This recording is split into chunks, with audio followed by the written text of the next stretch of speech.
I know everybody's been wondering what the inside of the boat looks like, and I thought this was a good time to let you see what it looks like. Are you ready?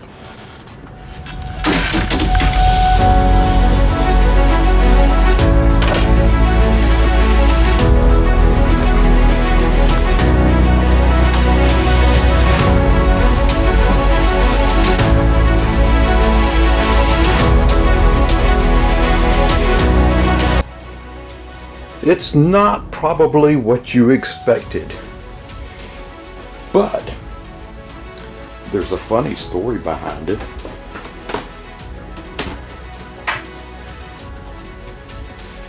And that story I'm going to share. This is the story of a boy who in his teens started selling sunfish. In his 30s, he sailed with a friend on his Catalina 27. In his 40s, he bought a Hobie 16, which he sailed every year at the beach for a week. Also in his 40s, he bought a Catalina 27, followed by a Morgan Out Island 41. He sailed the Morgan Out Island for more than 16,000 miles until his 60s when he sold it. He then bought a Hobie 21 SE, which kept him happy for a while, but then he bought a Beneteau 50.4, which he started sailing. And he's sailing it by himself. So sailing solo at 70 is me, David Fansler. Only now I'm 71. Hello and welcome from southern Sicily. I'm sitting in a town called Sicily. It's spelled Sciacca. It's a beautiful little town on the southern end of Sicily. And I got here yesterday afternoon, mid-afternoon, after a kind of a hectic trip from Greece. I left Greece earlier than I expected to because of dealings between the previous owner and myself. The purchase of this boat had to be one of the most stressful, convoluted, insane deals that I have ever been a part of. The previous owner was a Bulgarian and just absolutely impossible to work with. The original buy date of the boat was to be February 1st. That had been agreed upon by us sometime in early January, and that's why I came over on January 27th. The actual buy date didn't take place until March 8th because the owner kept dragging his feet. And then it got worse from there. So I won't go into big details, no need to, but it came time for me to leave Greece. And so Wednesday afternoon, I pulled up, I didn't have to pull up the anchor because it wasn't down, but I released all the lines holding the boat in place, and I set sail for Gibraltar, as in the Straits of Gibraltar. I didn't make it. And let's watch the videos and see what happened. Well, I left Lefkas this afternoon at 1:39. Pulled out of the slip with a crowd of friends watching. First time I had left mid-mooring by myself, which is you have a bow line that's holding the bow in place and then two stern lines that hold you to the dock. And of course the trick is to drop the bow line and not lose control of the nose, and then drop the two stern lines, but you have to pull them in at the same time, so you can't just let them go or they'll get wrapped around the prop. Well, I pulled it off like a champ.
Whoops. We are moving along quite nicely. We're probably doing a little over 7 knots at the moment. I had to turn west when I came out of the channel for Lefkas and continued west past the island until I could turn more south and catch the west wind, which is now propelling us along, as I said, 7.5 knots. So we're moving along nicely. Enjoyed my time in Lefkas. I met some new friends. Some of them were concerned about my leaving solo, and I don't think any of them mean any harm by it, but you know, I am a capable sailor. So we're blasting on through the water here and enjoying every moment of it.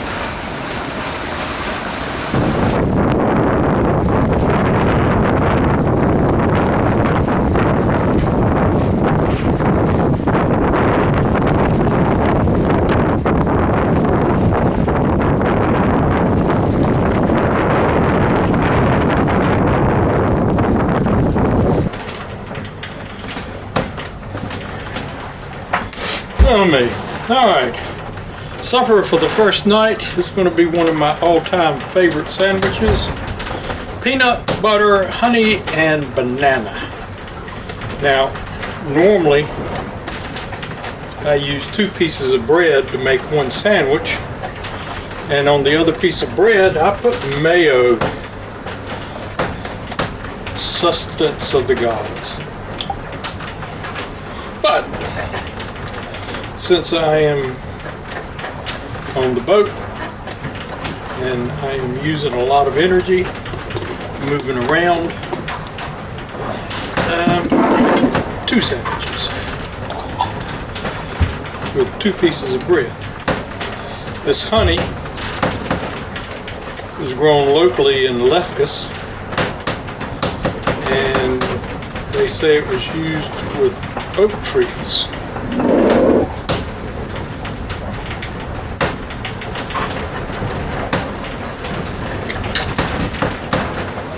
I've had some of it before. It's good.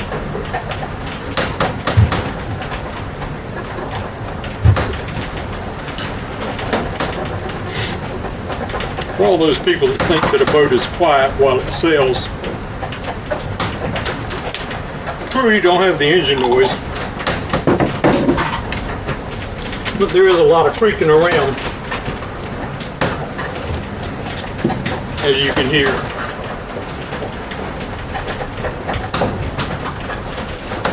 Let's see if these bananas are any good. I've had them for almost a week, but they were green when I got them.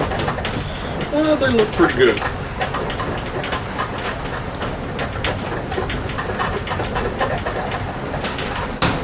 Yeah, baby.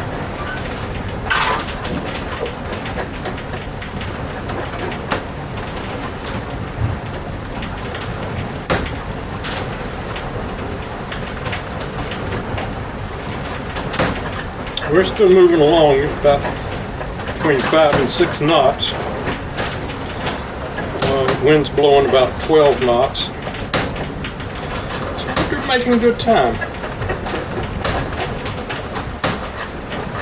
I don't know how far I've traveled so far.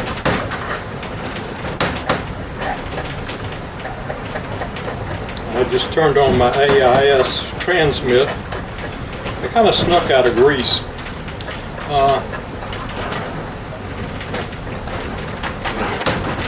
Greece is big into taxis. And one of the taxis I have is called, well, now I don't remember what it's called, but it's a water tax. And if you have a boat, you have to pay so much money per meter of length of the boat every month. This particular boat would cost about $120 in the water tax. So, anyway, I'm going back up and eat supper now.